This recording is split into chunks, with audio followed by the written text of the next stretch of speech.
What's good with it, everybody? Welcome here to Riverside Martin Luther King's Hall of Shame. The Hall of Shame that I became.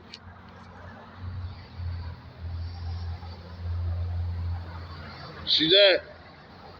The Hall of Shame from Riverside, i.e., that I became. Right there's the bell. I'm here right now. I'm in my Pat Barrett sleeve right now. This is I'm in my Pat Barrett coaching attire right now. New South Coast Stars. Sports agent, leader, manager of Southern California All-Stars, the Godfather to step in the arena. Pat Barrett, can I get a round of applause for Pat Barrett? So I'm in my coaching sleeve. It's my Pat Barrett shirt right now, advertised at Ocean View High School. The Punisher, Outlaw Spots, 2025 of AI, the end times. Here's my new hat right there. Imagine if I was there at Riverside Martin Luther King. Kelly Lazarus, I just want you guys to imagine if I was there and I was able to save y'all and not end up in the graveyard. And I was able to save y'all from the dark point of the logs. Kelly Lazarus, see that? My IE love. My worst IE love. I guess that could be one of my ex-wedding rings right there. Ebony Garment. Right there. Yeah, see that? Ain't no IE love, man. So I'm in the house right now, man. Over here, man. Ocean View is where it all went down. I was on my normal walk into Ocean View. It's Pat Barrett, the Godfather of Southern California All-Stars.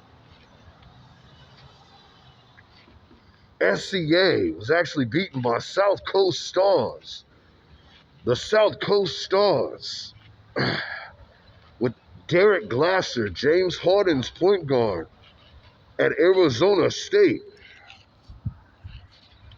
My point guard, Derek Glasser, for South Coast Stars. Arizona State's assist leader. Top assist leader of all time. Never be another one. I beat Southern California All-Stars with Derek Glasser, with Tino Zaragoza, and Chad in a new creation called the South Coast Stars. We actually were the first team organization to play on the creation of the Staples Center floor and meet Darius Miles, Keon Dooley, Corey Maggette, Clipper Stars, the most amazing group, the high-flying amazing group, young Clipper group, the best Clipper group of all time. Shook Darius Miles' hand with the South Coast Stars, sponsored by Oakley. We sponsored by Oakley. Oakley sponsored us. This team had bread, man. Rivals with Southern California All-Stars, SCA.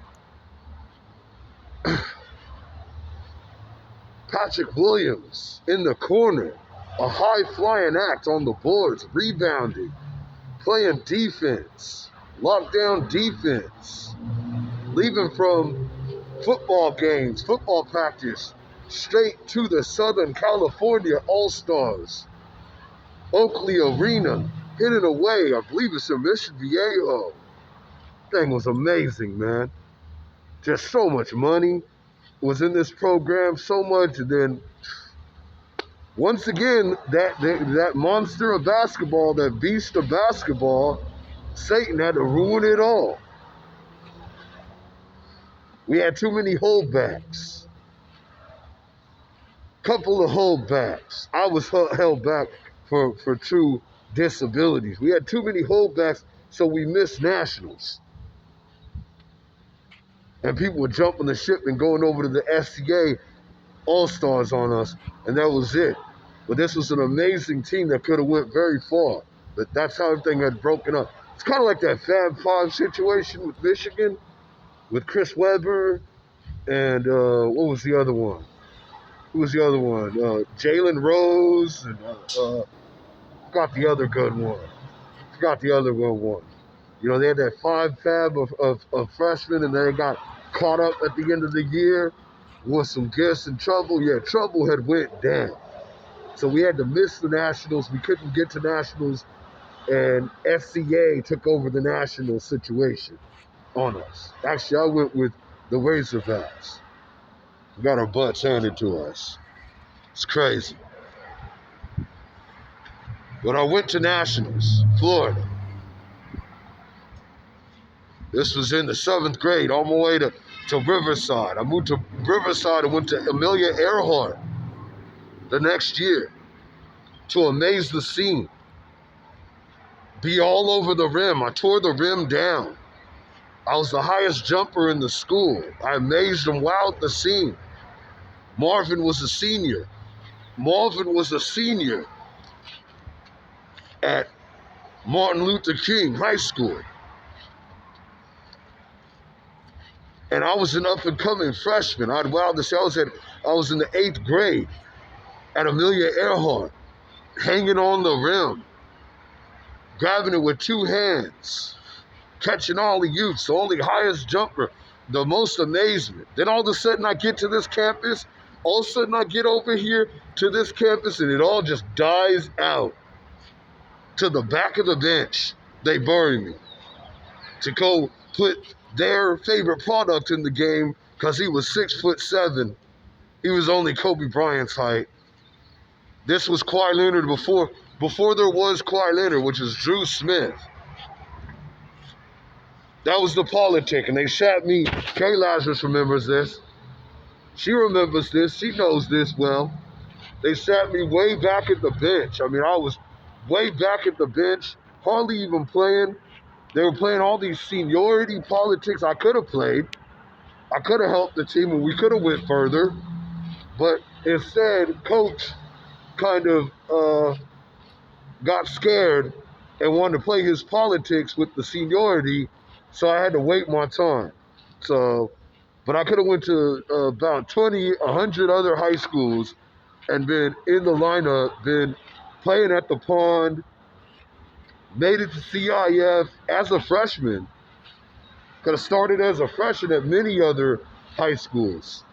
But we went here to Riverside King, and I'm cool with that. You know, hey, I had a lot of great times. I'm not going to sit here and down talk everything and say that it was this huge mistake of all sorts. And, you know, just imagine if I was there, if I wasn't hurt, if I wasn't there, what was it going to be?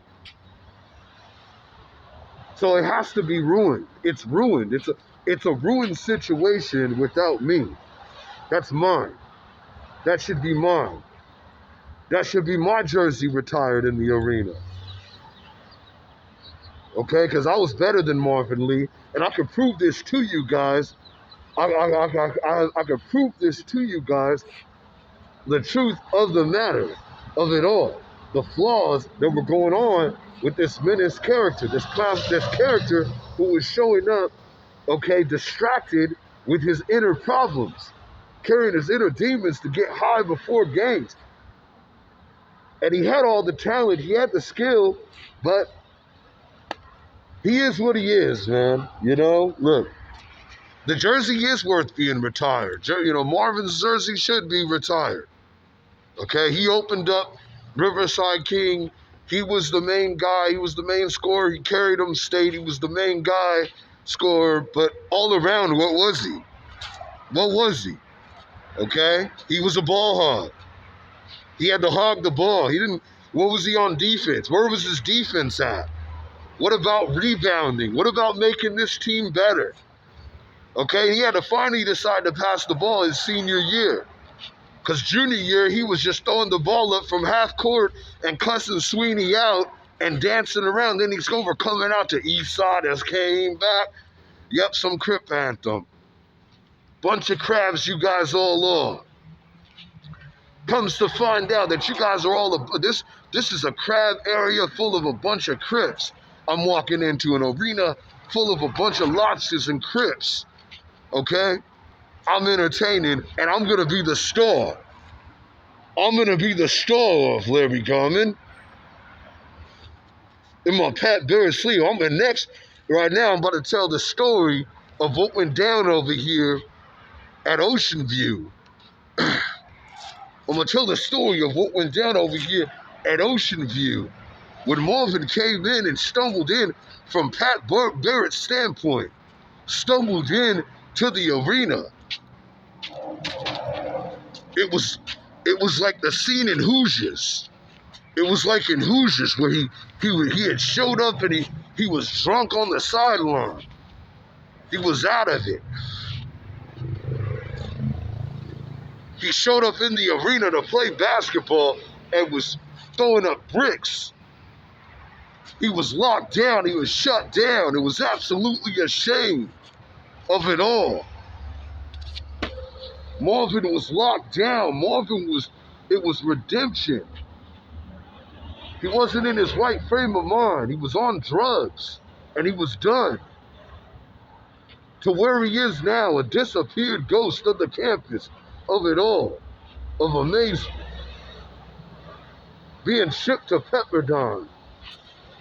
Pepperdine of all places, because he needed his work. We know he needed his work, Larry Garmin. That's why. I was going to USC. Okay, you were going to see me at USC or Arizona or something bigger than this. Cal. Okay, the Duke. Duke, sky is the limit. Duke could have used me. Okay, sky is the limit. There were so many universities. North Carolina, but Pepperdine? He ends up at Pepperdine? How weak. Why did you go to Pepperdine? Okay, why would you go to Pepperdine? Nobody's going to Pepperdine. You know what I'm saying? And I don't mean to down talk the guy. Like I said, it's well worth to retire his jersey. But know this, okay? Know this, right? That I was as good, if not better, and he was fighting in a weak little league, kicking on little weak people, the sun-kissed, okay? And know this, that there is another jersey, another player that was as good, if not better than him, and he was tragically had an accident, so we're not going to know his prime. And you guys don't want to be respectful and go on and start this, oh, we're one love nonsense. Yeah, right. You guys love money.